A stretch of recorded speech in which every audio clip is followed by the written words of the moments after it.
तर उपमुख्यमंत्री अजित पवारांचा अपघात झाल्यापासून त्यांच्या अपघाताबाबत सातत्यानं संशय घेणाऱ्या अमोल मिटकरींनी नवा खळबळजनक दावा केलाय। अजितदादांच्या विमान अपघाताच्या ठिकाणी पाहणी करायला गेलेले असताना तिथल्या सरपंचाच्या हवाल्यानं मिटकरींनी केलेल्या दाव्याची आम्ही पडताळणी केली आहे।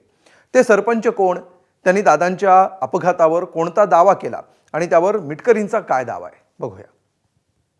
कोणीतरी विमानातून उडी मारण्याची धडपड करत होतं। आम्ही त्याला वाचवायला गेलो तर अचानक स्फोट झाले। मिटकरी साहेबांचं माझं तसं काही प्रत्यक्षात बोलणं झालेलं नाही। अजितदादा गेल्यानंतर धाय मोकलून रडणारे हे आहेत अमोल मिटकरी, ज्यांच्यामुळे मिटकरी आज या पदापर्यंत पोहोचले। तोच डोक्यावरचा हात अचानक दूर झाल्यानं मिटकरी कोलमडून पडले। अजितदादा गेलेत याच्यावर त्यांचा अजूनही विश्वास बसायला तयार नाहीये। अजितदादांच्या विमानाचा अपघात झाला त्याच दिवशी संध्याकाळी मिटकरी अपघाताच्या ठिकाणी गेले होते। त्यावेळी गोजूबावीच्या माजी सरपंचांशी बोलणं झाल्याचं सांगत मिटकरींनी एक मोठा दावा केला। त्या दाव्याला दुजोरा मिळेल अशीच माहिती सरपंचांनीही दिली। अजितदादांचं प्लेन क्रॅश झाल्याच्या ठिकाणी आम्ही गेलो। संध्याकाळी 5 वाजता अंत्यविधी आटोपल्यानंतर, तो दिवस एकादशीचा होता मला आठवतं, तिथली माहिती घेतली। तिथल्या सरपंचांनी असं स्टेटमेंट दिलं होतं की कोणीतरी विमानातून उडी मारण्याची धडपड करत होतं। आम्ही त्याला वाचवायला गेलो तर अचानक स्फोट झाले आणि मग नंतर कळलं 5 मृतदेह त्या ठिकाणी सापडले। UGCA म्हणते की विमानात 6 लोक गेली। नाही, उजव्या साईडला मी सुरुवातीला गेलो त्यावेळेला एक माणसाचा निळे पॅन्टेचा एक पाय असा बाहेर आणि त्याचा दरवाजा थोडा उघडल्याने असं मला एक 4-5 सेकंद जाणवलं आणि त्यानंतर आमच्या गावातले एक जण जोरदार ओरडले की सरपंच मागं सारा स्फोट होईल आणि मी त्यावेळेला मागं सरलो आणि खरोखरच मोठा स्फोट झाला आणि त्यात मग ते विमानाचं पूर्ण तुकडे झाले। दादांचा अपघात नाही, तो घातपातच आहे असं मिटकरींना ठामपणे वाटतंय। दादा गेल्यापासून जीवाच्या आकांतानं हे ते बोलून दाखवत आहेत। विमानात 6 लोक होते, मग 5 जणांचेच मृतदेह कसे असा मिटकरी सवाल विचारताय।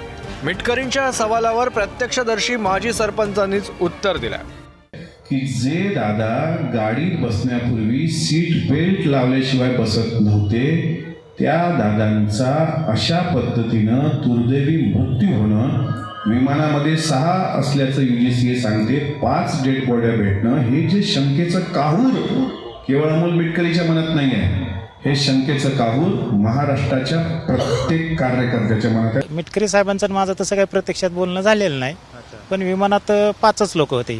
दादा डाव्या साईडला पडले होते आणि उजव्या साईडला अंगरक्षक त्यांचे पडले होते आणि आत 3 माणसं त्यांचा कोळसा झालेला होता। एकूण प्रत्यक्षदर्शीनं आम्ही तिथं होतो 1-2-3 तास, पण 5च माणसं होती। मिटकरींशी बोलणं झाल्याचा दावाही या सरपंचांनी फेटाळून लावलाय। अपघाताच्या वेळी त्यांना तिथं काय दिसलं हे त्यांनी ABP माझाशी बोलताना सांगितलं। डाव्या साईडला दादा पडल्यानंतर मग नंतर एक आम्हाला काही ते लक्षात आलं नाही दादा आहेत म्हणून, पण त्यानंतर बारामतीतले काही लोक आल्यानंतर त्यांनी सांगितलं हे दादाचं इथं आणि ही विमान दादाचंच होतं। त्याच्यामुळं लोकांचा काही त्याचा विश्वास बसला नाही लवकर, पण जशी जशी वेळ जाईल तशी तशी लोक यायला लागले आणि दादांना ओळखलं लोकांनी।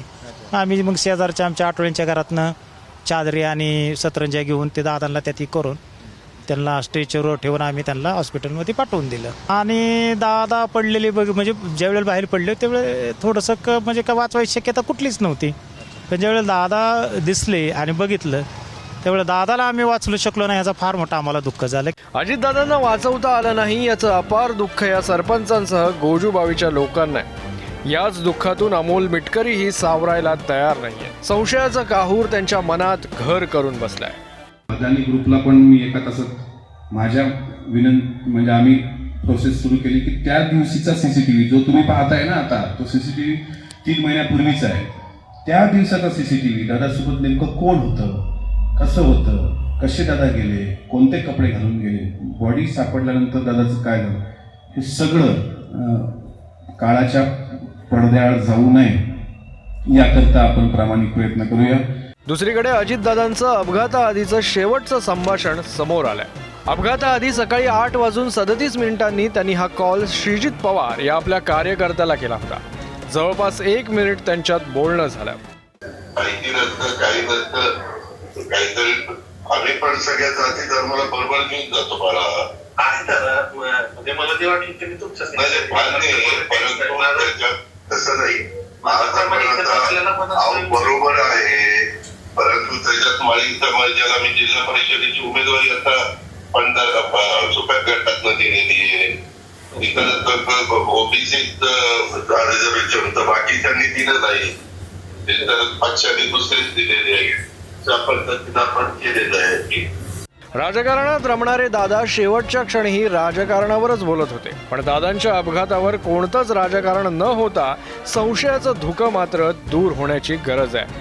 ब्युरो रिपोर्ट, एबीपी माझा. एबीपी माझा, उघडा डोळे बघा नीट.